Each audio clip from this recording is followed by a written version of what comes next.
Buenos días. Antes de comenzar, quiero agradecer al Comité Científico del Congreso por incluir mi comunicación en el evento. Desde su surgimiento, el grupo de investigación reconocido Imagine, adscrito a la Universidad de Salamanca, ha tenido entre sus principales líneas de investigación el estudio del papel identitario de la mujer como generadora, receptora e informante primordial de procesos culturales en los que la canción popular ha ocupado un papel protagónico. La puesta en marcha de proyectos de innovación educativa que promuevan el compromiso activo de los estudiantes con su entorno, el vínculo entre la teoría y la práctica durante su etapa formativa y el trabajo en conjunto de investigadores consagrados y noveles ha sido otro de los rasgos que ha distinguido el trabajo del colectivo a lo largo de estos años. En el curso 2020-2021 se gestó el proyecto Cántame, Mujeres Informantes y Olvidadas, Fuentes para un programa de innovación en aprendizaje-servicio, concebido inicialmente para estudiantes de etnomusicología, materia que se imparte en el segundo año del grado en Historia y Ciencias de la Música de la Universidad de Salamanca. Se esperaba que los alumnos aplicaran conocimientos adquiridos en la asignatura, concretamente los relacionados con métodos para la realización de entrevistas. El objetivo era que indagaran sobre el modo en que la canción popular había formado parte de la historia de vida de mujeres mayores residentes en la ciudad de Salamanca. Debido a las adecuaciones que tuvieron que hacerse al sistema de enseñanza universitario producto del COVID-19, fue preciso rediseñar el proyecto inicial de la mencionada práctica educativa. En el curso siguiente se implementó otra acción de aprendizaje-servicio con características similares. En ese caso, adaptado a las nuevas dinámicas que imponía el contexto post-pandemia. El proyecto se tituló Memoria Oral Femenina en la Música Tradicional, prácticas coeducativas con estudiantes de patrimonio musical inmaterial y etnomusicología. El objetivo de mi comunicación es compartir mi experiencia como investigadora novel participando en ambos proyectos desde roles distintos. Como ya había mencionado anteriormente, el primer proyecto tuvo que reelaborarse para cumplir con las exigencias sanitarias del momento. En un principio se había previsto que los investigadores colaborásemos en calidad de mentores de los estudiantes, guiándolos durante la realización de las entrevistas y posterior procesamiento de estas. Sin embargo, la edad avanzada de algunas de las informantes que habían accedido a colaborar demandó que algunos ocupásemos el rol de entrevistadores.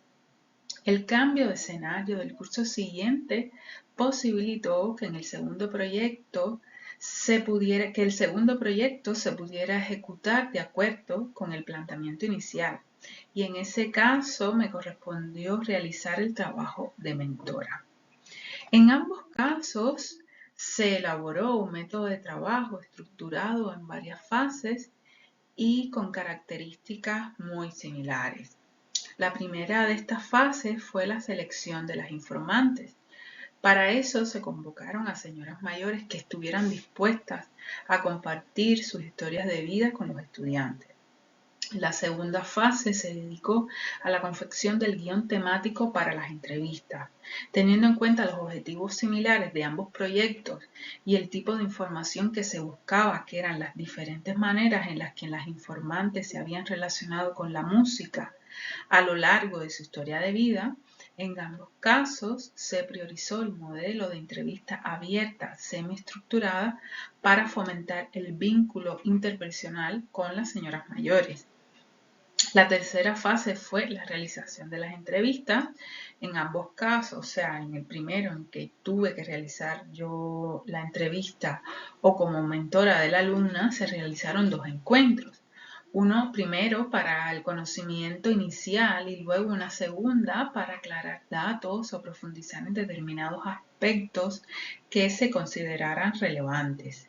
En ambos casos, la interacción fue fluida y desde mi punto de vista, esto partía de la motivación inicial que tenían las entrevistadas por compartir sus recuerdos y experiencias de vida.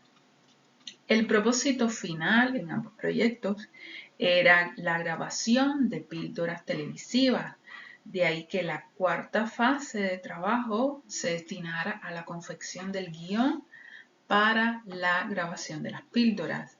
El hecho de tener que confeccionar un guión para una presentación de 6 minutos aproximadamente demandaba hacer una selección de los datos obtenidos, dando prioridad a determinados elementos que se considerasen relevantes en la historia de vida de las informantes.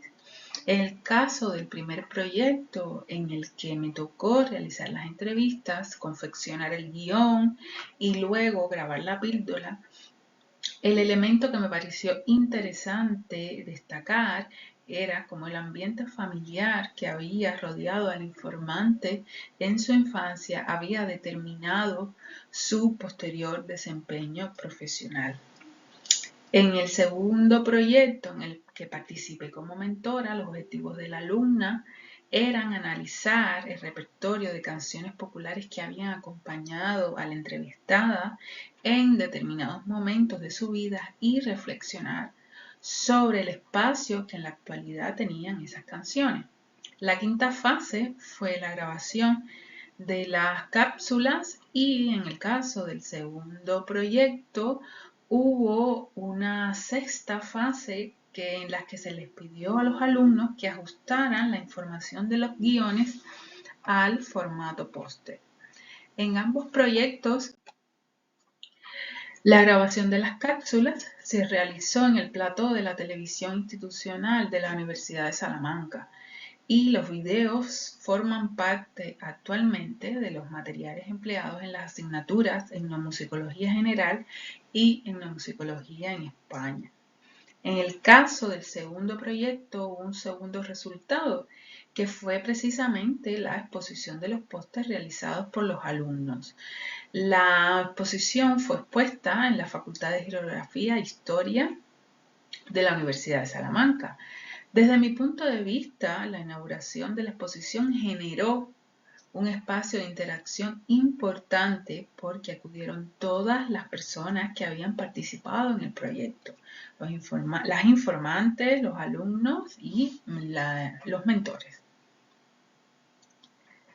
Para concluir, quiero mencionar 4 ideas que resumen mis valoraciones sobre la experiencia de participar en ambos proyectos. La primera está relacionada con la adecuación que tuvo que hacerse al primer proyecto debido al COVID-19. Considero que el hecho de que el diseño inicial no pudiera llevarse a cabo en su totalidad y que algunos investigadores tuviésemos que ocupar el rol de entrevistadores no significó un revés, sino una ganancia. Desarrollar un proyecto en condiciones tan específicas e inéditas fue un antecedente importante para valorar la experiencia en su totalidad y luego implementarla con mayor eficiencia en un contexto mucho más favorable. La segunda idea está muy relacionada con lo que acabo de mencionar.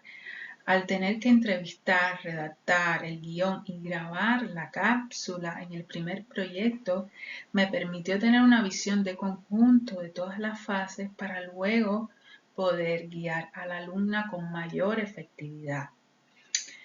De cara a los alumnos, considero muy provechoso este tipo de acciones en las que pueden poner en práctica los conocimientos teóricos aprendidos en la asignatura y a la vez tener un papel protagónico en la creación de materiales docentes.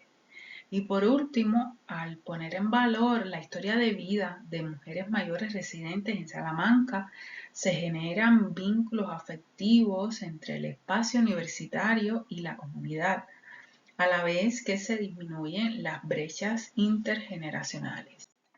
Muchas gracias.